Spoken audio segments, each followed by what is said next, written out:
दोस्तों, मैंने कहीं एक बात पढ़ी थी कि यदि आपके पास अपने पुरखों की संपत्ति है तो आपके घर में प्रतिदिन धनतेरस है, और यदि आपके घर में सभी स्वस्थ और खुशहाल हैं तो आपका हर दिन रूप चौदस है। और आपके घर में एक गुणवान और रूपवती स्त्री है जो घर में सदैव खुशहाली लाती है तो आपका हर दिन दिवाली है। अर्थात उस स्त्री के रूप में साक्षात लक्ष्मी, सरस्वती और पार्वती आपके घर में निवास करती है। यत्र नार्यस्तु पूज्यन्ते रमन्ते तत्र देवता, यत्रास्तु न पूज्यन्ते सर्वास्त्राफला क्रिया। यह श्लोक आप सभी ने अपने बचपन से ही जरूर सुना होगा, जिसका अर्थ है जिस घर में नारी का सम्मान होता है, उनका सत्कार होता है, उस कुल में दिव्य गुण, दिव्य भोग और उत्तम संतान की प्राप्ति होती है। और जिस कुल में नारियों का आदर सम्मान नहीं किया जाता, उनके द्वारा किए गए सभी कार्य निष्फल होते हैं। दोस्तों, आज मैं आपको एक ऐसी ज्ञानवती स्त्री की कहानी सुनाऊंगा जिसने अपने आत्मज्ञान से अपने परिवार को ध्यान का मार्ग दिखाया। स्वयं ने भी सांसारिक जीवन में रहते हुए बुद्धत्व प्राप्त किया। इससे पहले आप इस कहानी में खो जाएं, चैनल को सब्सक्राइब करना ना भूलें। दोस्तों, बहुत समय पहले की बात है। कपिलवस्तु में धनंजय नाम का एक सेठ रहता था। धनंजय और उसकी पत्नी सुमना दोनों ही भगवान बुद्ध के प्रति विशेष आस्था रखते थे। सेठ सेठानी बहुत कुलीन और समृद्ध थे। इतना ही नहीं, पुत्री के रूप में विशाखा नाम की एक सुंदर कन्या भी थी। विशाखा भी अपने माता पिता के साथ बुद्ध की सभाओं में धर्मोपदेश सुनने के लिए जाया करती थी। विशाखा बुद्ध से इतनी प्रभावित थी कि 7 वर्ष की छोटी सी आयु में ही वह श्रोतापत्ति के फल को प्राप्त हो गई थी। दोस्तों, श्रोतापत्ति का अर्थ है ध्यान को उपलब्ध हो जाना और स्वयं को परमात्मा के प्रति समर्पित करके अपने जीवन की बागडोर अस्तित्व के हाथों में छोड़ देना और सभी भय, चिंताओं आदि से मुक्ति पाकर केवल धम्म के मार्ग पर चलना।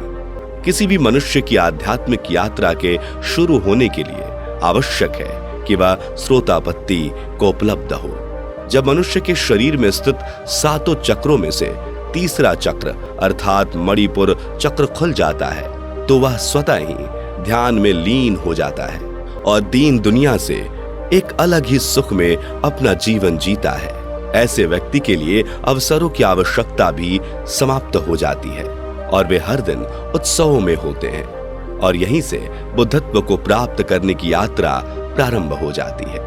परंतु हमारे शरीर में स्थित 7 चक्रों में से पहले 2 चक्र तो स्वतः ही खुल जाते हैं, लेकिन मणिपुर चक्र को जागृत करने के लिए गुरु की आवश्यकता होती है। कुछ लोग गुरु के बिना ही इस अवस्था को पा लेते हैं, परंतु ऐसे लोग विरले ही होंगे या न के बराबर होते हैं। और ऐसा कहा जाता है कि इस अवस्था को प्राप्त करने में उनके पिछले जन्म के कर्मों का हाथ होता है। शायद पूर्व जन्म में वो अपने गुरु द्वारा दिखाए मार्ग पर चलते हुए इस फल को प्राप्त करने के पूर्व ही अपनी मृत्यु को प्राप्त हो गए होंगे। इसलिए उनकी ध्यान की यात्रा का आरंभ उस बिंदु से होता है जहां पर पूर्व जन्म में उन्होंने इस यात्रा को विराम दिया था। बहुत छोटी सी आयु में ही इस उपलब्धि को प्राप्त करने के बाद विशाखा अपनी ध्यान यात्रा पर निरंतर अग्रसर रहती है और ऐसे ही समय बीतता चला जाता है। कुछ वर्षों के पश्चात जब उसका यौवन आता है तो मानो चौओर उसके समान रूपवती कोई दूजी स्त्री न थी। विशाखा रूपवती होने के साथ साथ एक बहुत ही ज्ञानवती और गुणवान स्त्री थी। अब तो जैसे विशाखा का यौवन दिन प्रतिदिन चंद्रमा की भांति बढ़ता ही जाता है और क्योंकि वह स्वयं को ध्यान की धारा में पहले ही प्रवाहित कर चुकी थी तो उसके ललाट पर असीम तेज भी दिखाई पड़ता था। यह ओजस तो मानो उसके यौवन पर सोने पर सुहागे के समान था। विशाखा के विवाह की उम्र में हो जाने पर दोनों सेठ सेठानी उसका विवाह श्रावस्ती निवासी मिंगार सृष्टि के पुत्र पूर्व वर्धन के साथ कर देते हैं। जब विशाखा अपने मायके से विदा होती है तो उसके पिता धनंजय उसे इशारों में कुछ समझाते हैं और उसके कान में कुछ बातें कहते हैं। पुत्री विशाखा भी इशारे से अपने पिता को आश्वस्त करती है कि वह इनकी बताई बातों को हमेशा याद रखेगी और अपने ससुराल में सदैव इनका पालन करेगी।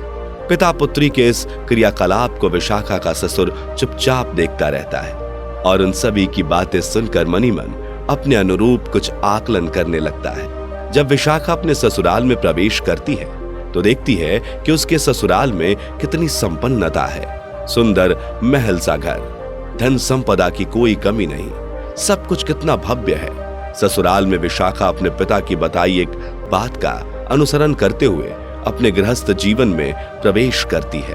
विशाखा का ससुराल सभी तरीकों से संपन्न था, परंतु फिर भी विशाखा के मन में कुछ अकुलाहट सी रहती। यहाँ उसे कुछ कमी खलती रहती और वह कमी थी भगवान की कमी। विशाखा को बड़ा आश्चर्य होता कि उसके सास ससुर और पति तीनों ही किसी भी प्रकार कोई दान धर्म नहीं करते थे।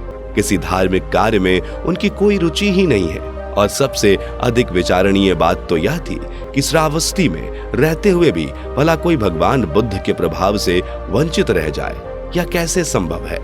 विशाखा ने श्रावस्ती में विवाह भी इसलिए ही किया था ताकि उसे वहां बुद्ध के दर्शनों का लाभ मिलता रहे, परंतु उसके ससुराल में ना तो कोई बुद्ध का विरोधी था, ना ही अनुयायी, ना तो वे लोग अन्य किसी धर्म से प्रभावित थे। यह बात विशाखा को बड़ी अटपटी लगती थी। दोस्तों, मैं आपको बता दूं कि गौतम बुद्ध ने अपने जीवन का सर्वाधिक समय श्रावस्ती में ही धम्म का उपदेश देते हुए व्यतीत किया था और विशाखा बुद्ध की उपासिका थी। इस नाते श्रावस्ती नगर के प्रति उसके मन में एक विशेष स्थान था। परंतु विशाखा के पति और ससुर दोनों ही अपने व्यापार कार्यों में लगे रहते और इससे वे अच्छा धन कमाते, लेकिन अपने जीवन में कभी भी उन दोनों ने कोई ऐसा कार्य नहीं किया था जो धर्म संगत हो। ना तो उन्होंने कभी किसी भोज का आयोजन किया, ना किसी जरूरतमंद को कोई सहायता दी और ना ही किसी कुएं, बावड़ी या धर्मशाला का निर्माण करवाया। एक सुबह विशाखा मिगार को गर्म भोजन परोस रही थी, क्योंकि मिगार सदैव ही सोने चांदी के पात्रों में भोजन किया करता था। तो विशाखा उसे एक स्वर्ण की थाली में भोजन लाकर देती है और भोजन देकर ज्यों ही वो पलटी तो देखती है कि एक भिक्षु उसके द्वार पर भिक्षा हेतु खड़ा हुआ है। भिक्षु द्वारा भिक्षा मांगने पर मिगार उसके स्वर को अनसुना कर देता है। विशाखा को लगता है कि भिक्षु का स्वर शायद उसके ससुर तक नहीं पहुंचा, इसलिए वह थोड़ा दूर हटकर खड़ी हो जाती है ताकि मिगार की दृष्टि भिक्षु पर पड़ सके। विशाखा के हट जाने के बाद भी मिगार भिक्षु की याचना पर कोई प्रतिक्रिया नहीं देता। यह सब देखकर विशाखा उस भिक्षु से कहती है, क्षमा कीजिए, हमारे समीप आपके लायक कुछ नहीं है। मेरे ससुर तो बासी भोजन ग्रहण कर रहे हैं। विशाखा के ऐसे वचन सुनकर मिगार गुस्से से लाल पीला हो जाता है और विशाखा को खूब खरी खोटी सुनाता है। मिगार विशाखा से कहता है कि तुम हमारे घर की वधू होकर हमारे घर को ही बदनाम कर रही हो। ऐसा करते तुम्हें तनिक लाज नहीं आती। मिगार विशाखा से इतना अधिक रुष्ट हो जाता है कि वह अपने पुत्र से कहता है कि वह कल के दिन ही विशाखा से अपना विवाह विच्छेद कर ले। यह बात आग की तरह संपूर्ण नगर में फैल जाती है और राजा के महल में भी सभी के बीच इस घटना की चर्चा होने लगती है। जब राजा को इस बात के बारे में ज्ञात होता है तो वो इस बात का निर्णय करने के लिए अगले दिन सभा में विशाखा और उसके पति समेत उसके मायके और ससुराल दोनों पक्षों को महल में आने का आदेश देते हैं। अगले दिन सभी लोग राजा के समक्ष सभा में उपस्थित हो जाते हैं। राजा मिगार से इस घटना का कारण पूछते हैं तो वह कहता है कि राजन, मेरी पुत्र वधू ने मेरे समक्ष मेरा और मेरे कुल का अनादर किया है।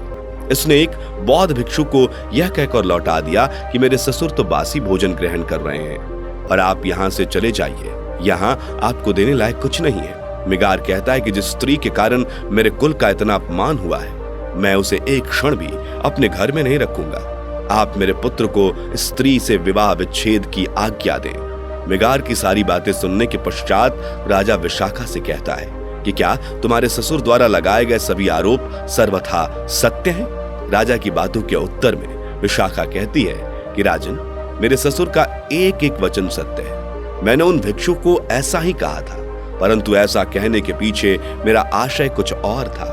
विशाखा की बात बीच में रोकते हुए राजा कहता है कि देखने में तो तुम एक उच्च कुलीन स्त्री मालूम होती हो। क्या तुम्हें इस प्रकार अपने ससुर का अनादर करना शोभा देता है? विशाखा कहती है कि राजन, मेरे द्वारा कहे गए शब्दों का अर्थ कुछ और था।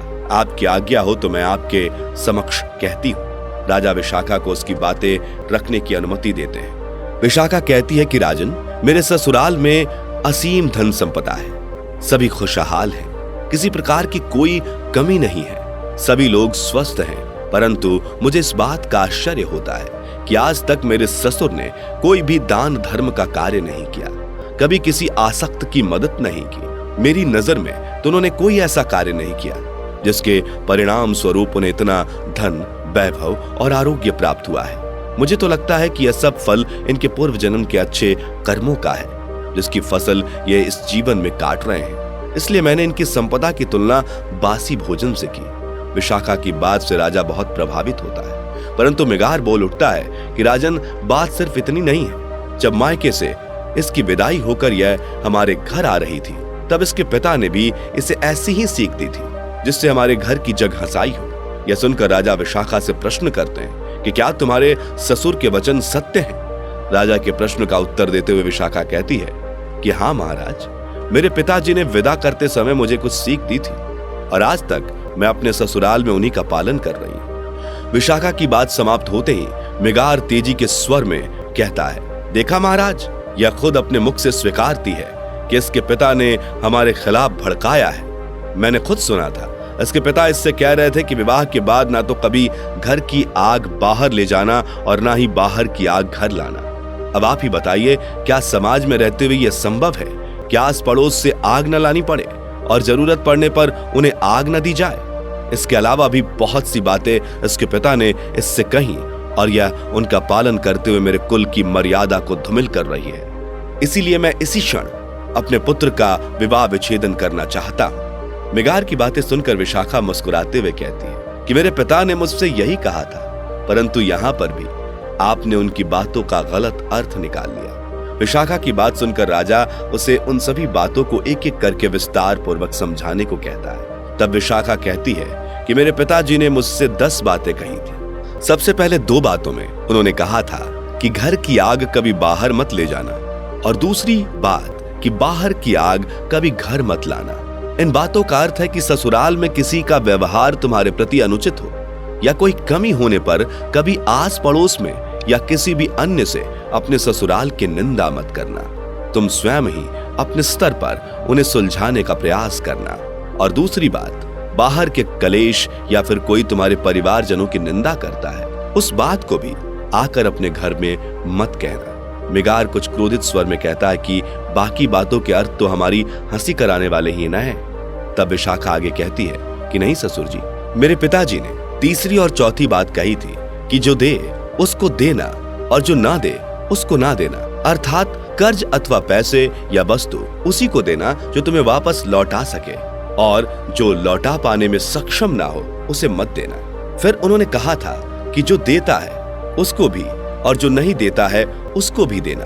मतलब हमारे जीवन में कुछ रिश्ते ऐसे होते हैं जिनमें लेन देन बना रहता है, परंतु उनमें भी कुछ ऐसे होते हैं जिन्हें केवल दिया जाता है, उनसे कभी कुछ लिया नहीं जाता, जैसे बेटी, दामाद, भांजा, भांजी, भिक्षु आदि। और कुछ रिश्ते ऐसे होते हैं जिनसे लेन देन बराबर का होता है। इसलिए उन्होंने कहा था कि जो दे उसे भी और जो ना दे उसे भी देना। उनके अगले वचन थे सुख से बैठना, मतलब कि हमेशा इस तरह व्यवस्थित होकर बैठना कि किसी के अचानक आ जाने पर तुम्हें हड़बड़ी में वहां से उठना ना पड़े। इसके बाद उन्होंने कहा था कि सुख से खाना, अर्थात भोजन करने तभी बैठना जब घर के सभी सदस्य और जानवर आदि भोजन कर चुके हों। 8वें वचन थे सुख से लेटना, मतलब तभी अपने शयन कक्ष में जाना जब तुम पूर्ण रूप से अपने दैनिक कार्यों से निवृत्त हो जाओ और यह सुनिश्चित कर लो कि तुमने सभी खिड़की दरवाजे आदि बंद कर दिए हैं। सभी बड़े बुजुर्ग और बच्चे सो चुके हैं, बस सोना ही सुख से सोना होगा। इसके बाद उन्होंने कहा था कि अग्नि की परिचर्चा करना। इसका अर्थ है कि अपने ससुराल में सभी लोगों के साथ प्रेम और सद्भाव से रहना। किसी के भी प्रति अपने मन में द्वेष या ईर्ष्या का भाव मत आने देना। उनके अंतिम वचन थे कुल देवों की पूजा करना।